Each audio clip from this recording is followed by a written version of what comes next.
The living room buzzed with laughter and chatter. Friends, family, and co-workers filled the space. It was a joint birthday party, celebrating both Linda, the mother-in-law, and Emily, her daughter-in-law. Technically, they were both the guests of honor, but everyone knew who the real star of the show was. Linda sat proudly at the head of the table, receiving congratulations like royalty. She wore a smug smile, basking in the attention. Emily, meanwhile, moved quietly around the room, making sure drinks were topped off and food was served hot. She smiled, but the tightness in her jaw betrayed her feelings. This was supposed to be her birthday too. But in this family, she was always the afterthought. Daniel beamed just as brightly. He loved putting on a show, especially in front of an audience. Tonight, he was in his element, bragging about his successes, cracking jokes, and showering his mother with compliments. "I'm just so grateful to have a mom like her," he said loudly, raising his glass. "Strong, graceful, and always there for me." The guests clapped politely. Emily kept her head down, clearing empty glasses from the coffee table. None of this was new. Daniel had always been a mama's boy, and tonight was no exception. She used to let it hurt. Now she just endured it. A week before the party, Emily received a long message from Elaine, her mother-in-law. It included a list of dishes and a little note at the end. "Have Emily buy all the groceries. I'll reimburse half next month after my pension clears." Of course, that money was already spoken for. And as usual, Elaine also promised she would arrive early to help with the cooking. After all, the celebration was happening at Daniel and Emily's home. But in the end, Emily spent 2 full days preparing everything by herself. Elaine had cancelled at the last minute, claiming a terrible migraine. Yet, oddly enough, she was well enough to spend the morning of the party dress shopping and the afternoon at a beauty salon. She arrived last, just before the first toast, wearing a flashy new outfit and acting like royalty. Emily didn't say a word. She served the appetizers, checked on the roast, and refilled wine glasses, smiling politely as always. But something inside her was quietly cracking. Elaine didn't lift a finger. She'd messaged Emily the night before claiming a terrible migraine, but that didn't stop her from running around boutiques the next morning looking for a respectable party dress. By early afternoon she was in a salon, and when she finally walked into the party, last of course, she acted like the evening was thrown solely in her honor. Emily had done it all. She cooked, decorated, laid the table, and now she was serving hot dishes and topping off everyone's wine glasses. And through it all, she kept smiling, even as something inside her twisted tighter with every thank you that wasn't said.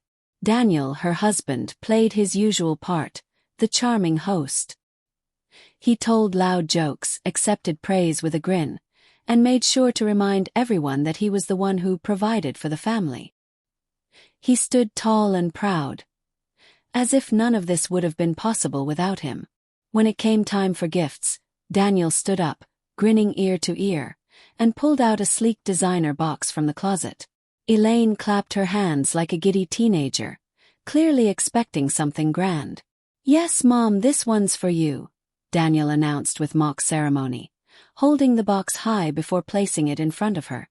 Elaine put on her best "who-me" face, then slowly lifted the lid and gasped dramatically. "Oh, Danny! Real mink! Oh my goodness, it's gorgeous!" She pulled out the lush fur coat, holding it up for everyone to see. Gasps and admiring whispers floated around the room. Elaine held the mink coat up and let out another delighted squeal. "Danny, you are a treasure. What did I do to deserve such a caring son?" She leaned over and planted kisses on both his cheeks, smothering him with maternal pride. "For you, only the best," Daniel said proudly. She immediately slipped the coat over her shoulders and turned slowly in place, modeling it for the guests. "Look how perfectly it fits. It's like it was made just for me. Oh, I'm overwhelmed, truly." The room filled with soft gasps and a few polite claps. Elaine basked in the glow like a queen on her throne. Lauren sat quietly, watching the spectacle unfold. She hadn't expected luxury, but still, the sting of being treated like an afterthought cut deep. She clenched her jaw but kept smiling, a skill she'd mastered over the years. Daniel always idolized his mother, and Lauren had long ago learned that her own needs rarely made the list. Then Daniel turned toward her, still beaming. "And now for my amazing wife," he said with the same ceremonial tone. Lauren accepted the long rectangular box with a polite nod. It was light, suspiciously light. She unwrapped it slowly, revealing a plastic mop, complete with microfiber attachments. Just a mop. Nothing more. A thick silence filled the room. Then came a stifled giggle from one of the guests. And suddenly, Elaine burst into laughter. "Oh, Daniel, that's absolutely brilliant," she gasped between laughs. "You always know how to make a point. As they say, everyone gets what they deserve." A few guests chuckled awkwardly. Others shifted uncomfortably in their seats. Daniel just smirked proudly, basking in the moment. Elaine, still wiping away tears of mirth, chimed in again. "Well, of course, a wife is the heart of the home. And what does a homemaker need? A good mop, naturally." Grace stood still for a few moments, glancing from her husband to her mother-in-law.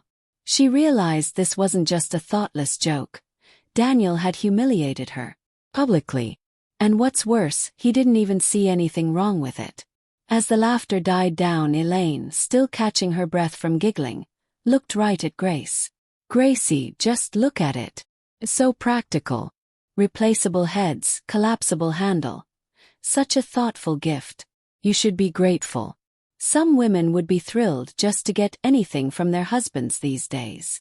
Grace slowly lifted her head and met Daniel's gaze. She saw it clearly. He was waiting for her to play along, to smile and pretend to be thankful. Instead, she stood up. The hurt and disappointment in her eyes were gone. What remained was cold, unshakable calm. "You're right, Elaine. It really is a perfect gift," she said smoothly. Then, without breaking eye contact, she extended the mop toward her mother-in-law. "Since you love it so much, let's trade." The room went silent. Elaine, still basking in her new fur coat, flinched. "What do you think you're doing?" "That's my gift," she barked. "Oh, really?" Grace replied coolly. "Then where's mine?" "Oh wait, there it is. In your greedy hands. Seems like you liked it more than I ever could. So why not put it to good use yourself?" Daniel finally snapped out of his shock. "Grace, have you lost your mind? It was a joke. What kind of drama are you pulling here?" Grace chuckled, unfazed. "A joke?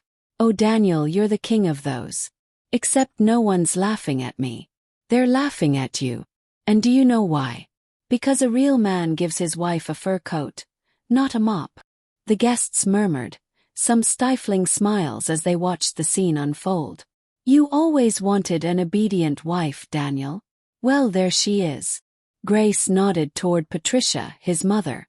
"Take care of her. Let her clean your house, cook your dinners, pamper you." "I'm done. I'm leaving. For good." Patricia gasped, completely outraged. "You can't just walk out like that. Where do you think you're going?" Grace turned to her with icy calm. "Anywhere. As long as it's far from this circus."